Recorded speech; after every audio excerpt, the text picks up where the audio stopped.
या व्हिडिओमध्ये आता तुम्हाला इकडून या रॉंग साईडने येणाऱ्या ज्या दोन बाईक्स दिसतील, तर आता या पुढे गेल्यानंतर यांना काय मिळणार आहे माहिती आहे का? तर यांचं पोलीस न पकडता सुद्धा यांचं थेट आता चलन फाटणार आहे. आणि ते चलन का फाटणार आहे तर त्याच्या मागे माझ्या पाठीमागे इथे पुणे पोलिसांनी जो हे AI म्हणजे ज्याला आपण आर्टिफिशियल इंटेलिजन्स म्हणतो, या सिस्टीम्स इन्स्टॉल केल्या त्या गाड्यांवरती. या सिस्टीम्स इतक्या इंटरेस्टिंगली काम करणार आहेत की ह्युमन पोलिसिंग येणाऱ्या काळामध्ये आणखी रिड्यूस होणार आहे. आणि सगळ्यात महत्त्वाचं काय तर बॉस, तुम्ही कुठूनही जा, तो रस्ता, तिथले नियम, तो वन वे आहे की नाही, तो कोणत्या साईडने आहे, तुम्ही अगदी याच्या रेडियसमध्ये आला तर तिथे तुम्ही सीट बेल्ट लावला आहे की नाही, या सगळ्या गोष्टी तो ट्रॅक करतो.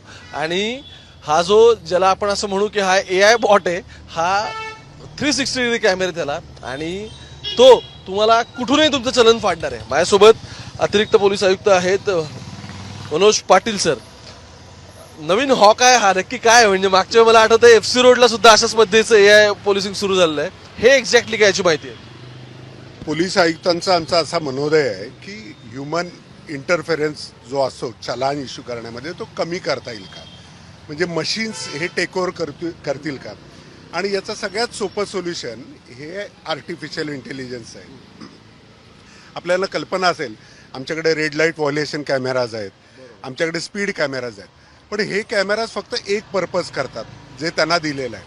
पण आर्टिफिशियल इंटेलिजन्स कॅमेराज यांना तुम्ही काहीही पद्धतीनं, कुठल्याही पद्धतीनं प्रोग्राम करू शकता.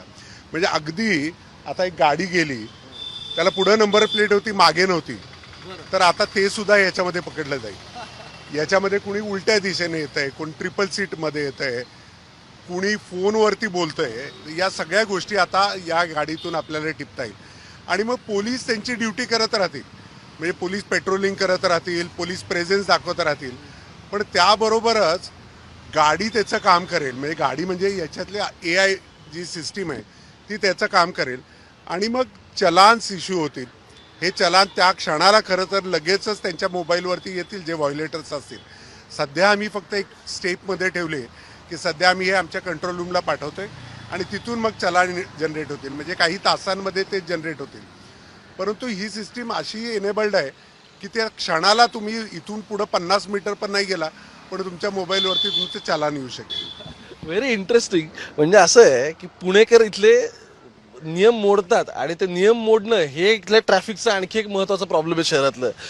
पुणेकर म्हणून आपण ट्रॅफिकला वैतागलो जरी असलो तरी सुद्धा रॉंग साईडने येणं, चुकीच्या ठिकाणी गाड्या पार्क करणं, हा सुद्धा त्या ट्रॅफिक तिथं जमण्याचा किंवा तिथे गाड्या सगळ्या एकामागोमाग एक रांग लागण्याचा एक महत्त्वाचा मुद्दा होता.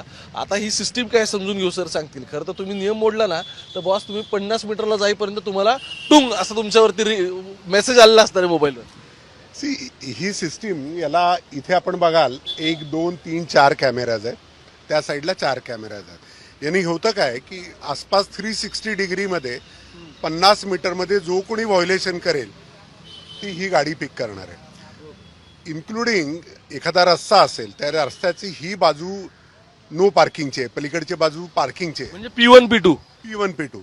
तरी सुद्धा याला माहिती आहे आजचा दिवस कुठला आहे, सो आज कुठल्या बाजूला गाडी लागली पाहिजे आणि जी चुकीची लागली त्याला ते पिक करेल. सो ही इंटेलिजन्स सिस्टीम आहे आणि याच्यामध्ये चुका होण्याची शक्यता खूप कमी आहे, कारण ही प्रोग्राम्ड सिस्टीम असणार आहे. याच्यामध्ये तुम्हाला चलानसोबत तुमचं लोकेशन सुद्धा येणार आहे, तुम्हाला त्याच्यामध्ये तुम्ही पण दिसणार आहे, कॅमेरा गाडीचा नंबर सुद्धा ॲटोमॅटिकली उचलणार आहे.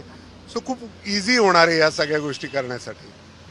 पण आता समजा मी रॉंग साईडने आलो तर ते एकदम विजिबल दिसतंय, पण मी कारमध्ये समजा सीट बेल्ट लावलं नसेल, मी ड्रायव्हिंग सीटवर आहे किंवा बाजूच्या सीटवर आहे आणि मी सीट बेल्ट नसेल लावला, मग वाहतुकीचे जेवढे नियम आहेत त्याच्यापैकी जवळजवळ 50% जास्ती या सिस्टीममध्ये प्रोग्राम केले जाऊ शकतात. सो तुम्हाला फक्त निवडायचे की काय चलान करायचंय. सो आम्ही प्रायोरिटीने आणि ड्राईव्हने जाऊ. आम्ही सध्या सगळेच्या सगळे नियम एका वेळेला सुरू करणार नाहीये, कारण ही POC आहे. पोलीस आयुक्तांच्या सांगण्याप्रमाणे ही POC आम्हाला दिलेली आहे. आम्ही हा प्रयोग करतोय, पण याच्यात ते चलान मात्र रिअल होतील. याच्यामध्ये आम्ही आमच्या POC मध्ये वेगवेगळ्या पद्धतीनं याचं ट्रायल घेऊ आणि मग याचे काय परिणाम येतात याच्यावरती पुढील धोरण ठरलं जाईल. थोडक्यात मी कारमध्ये सीट बेल्ट लावला नसेल तरी पण ते मला ट्रॅक करणार आहे. मला वाटते वाहतुकीचे नियम सर्वांसाठी आहे, ते त्यांनी पालन करणं हे गरजेचं आहे. आणि एक सुजाण नागरिक म्हणून या शहराचा माझ्यामुळे दुसऱ्याला धोका पोहोचू नये ही आपल्या सर्वांची नैतिक जबाबदारी आहे. मला वाटतं पुण्यातील 90% जास्त लोक सर्व नियम पाळतात, पण जे नियमभंग करणारे लोक आहेत ना त्याच्यावरती कारवाई व्हावी अशी पुणेकरांची आणि सर्वांची अपेक्षा आहे. मला वाटतं याच्यामध्ये आर्टिफिशियल इंटेलिजन्स कॅमेराज आम्हाला मदत करतील. पण एक आणखी म्हणजे प्रत्येक वेळी ही व्हेकल तिथे वेगवेगळ्या ठिकाणी पार्क असणं गरजेचं आहे की तुमच्याकडे आणखी काय याच्यातले मॉडिफिकेशन आहे? नाही, याच्यामध्ये हीच सिस्टीम एका मोबाईल फोनला पण कनेक्टेड आहे. सो एक ट्रायपॉडवरती जर मी एखाद्या ठिकाणी उलट्या दिशेने लोक जास्ती येत आहेत असं जर मला कळालं तर फक्त तो मला ट्रायपॉड तिथे लावायचा आहे, त्याच्यावरती माझा मोबाईल फिट करायचा आहे आणि मग तो मोबाईल कनेक्टेड असेल माझ्या सर्व्हरशी. सो हे कुठेही करता येईल. हे खूप खूप असं पोर्टेबल अशा पद्धतीचं सोल्युशन आहे. मला वाटतं याचे प्रयोग खूप इंटरेस्टिंग राहतील आणि याच्यामुळं निश्चितच पोलिसांना AIचं एक बळ मिळेल. Thank you so much. मी मुद्दामून आज आलो की पुणे पोलिसांनी ट्रॅफिकसाठी नक्की काय चाललंय काय नाही. मला आठवतं की सर जेव्हा तेव्हा DCP होते पुण्यात त्यावेळी तो JM रोड आणि FC रोड हे दोन्ही वन वे करायचा निर्णय झाला होता आणि त्यानंतर आता पुणे पोलीस ट्रॅफिकवरती काम करतायत आणि त्यातलंच हे खूप इंटरेस्टिंग आहे की AI सिस्टीम अशा पद्धतीने कॅमेऱ्यामध्ये इन्स्टॉल झालेली आहे की तुम्ही या गाडीच्या 50 मीटरच्या क्षेत्रात कुठेही असाल तर it will track you down आणि honestly it will hunt you down, कारण तुमचं चलन तुमच्यापर्यंत पोहोचणार आहे. त्यामुळे नियम तोडत असाल तर एकदा नाही बॉस 10 वेळा विचार करा आणि मुंबई तक पाहत राहा. कॅमेरा पर्सन गोपाळ सोबत आता इथेच थांबतो. ओमकार वाबळे, थेट पुण्यावरून.